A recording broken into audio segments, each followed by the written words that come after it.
یہ گلاس اگر آپ نقد خریدتے ہیں تو 10 روپے کا ہے، اور 1 مہینے کے بعد اگر آپ پیسے دیں گے تو پھر 11 روپے ہیں۔ میرے نزدیک یہ سودی معاملہ ہے، 1 روپیہ سود ہے۔ یہ ایسے ہی ہے کہ آپ نے کسی کو 10 روپے قرض دیے اور 1 مہینے کی مدت کے حوالے سے 1 روپیہ بڑھ گیا، سود اور کس کو کہتے ہیں؟ لیکن بدقسمتی سے فقہ حنفی کی روح سے یہ جائز ہے، لہذا علماء کا فتویٰ موجود ہے ان لوگوں کے لیے۔ اب سود کو کس طرح کیا گیا ہے؟ سرکموینٹ کرنا جو ہے سود کو۔ آپ ایک کار خریدنا چاہتے ہیں، آپ کے پاس پیسے نہیں ہے، آپ 10 لاکھ روپیہ بینک سے لیتے ہیں، بینک اپنا جو ہے آپ کو 10, 15, 20% کے اوپر قرض دے دیتا ہے۔ اس کے بجائے ایک راستہ اختیار کیا، ہم آپ کو کار خرید دیتے ہیں، آپ ہمیں 10 سال کی قسطوں میں پیسے دے دیجیے۔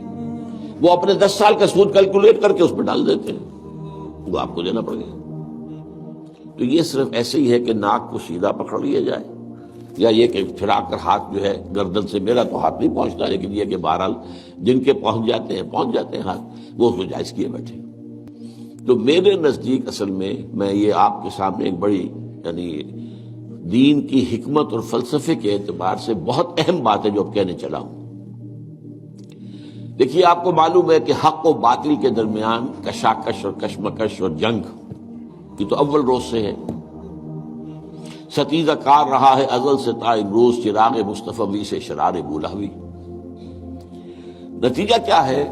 حق غالب آتا ہے، کچھ عرصے کے بعد پھر باطل سامنے آ جاتا ہے، پھر کوئی اللہ نے نبی بھیجا، پھر حق کو غالب کیا، پھر اس کے اوپر بعد میں کچھ عرصے کے بعد پھر باطل سامنے آ گیا، شیطان نے پھر غلبہ کر لیا۔ یہ ہوتا آیا نا۔ خلافت راشدہ کے ختم ہونے کے بعد سب سے پہلی خرابی کیا آئی؟ ملوکیت آ گئی۔ اب موروثی ملوکیت ہے۔ ملوکیت کیا ہے؟ جس کی لاٹھی اس کا بھینس، جس کے پاس طاقت ہے وہ آئے اور حکومت کے اوپر قابض ہو جائے۔ اب کہلاتے خلفاء تھے، وہ خلفاء تو نہیں تھے، بادشاہ تھے۔ وہ بنو امیہ کے ہوں، بنو عباس کے ہوں یا ترک ہوں، یہ بادشاہ تھے، خلفاء کہتے تھے خلفاء اپنے آپ کو۔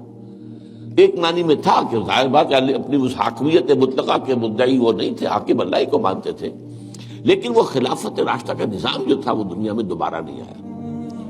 اس ملوکیت میں آ کر ظاہر بات ہے دین میں جو فساد برپا کیا ہے، وہ نماز روزے میں کوئی فساد پیدا کرنے کی انہیں ضرورت ہی نہیں تھی، پڑھے جاؤ بھائی نماز ٹھیک طریقے سے پڑھے جاؤ۔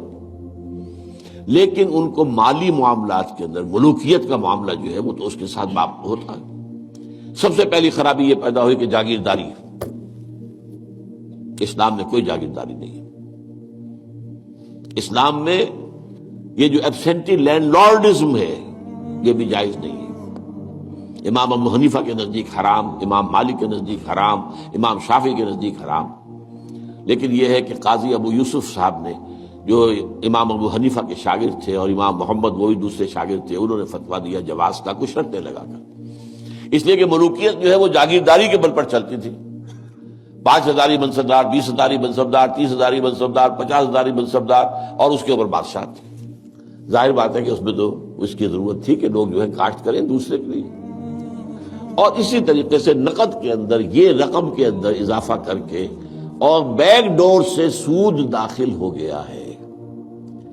لیکن ایک زمانے میں ہمارے ہاں جب کہ سپریم کورٹ تک معاملہ پہنچ گیا تھا سود کا، تو میں نے اس معاملے میں ایک بہتری کا پہلو دیکھا تھا کہ چلیے کم سے کم ایک سود اسی درجے تک تو آئے گا نا کہ 1 مہینے کے بعد پیسے دو گے تو 11، اگر 2 مہینے ہو گئے تو وہ 12 نہیں ہوں گے، 11 ہی رہیں گے۔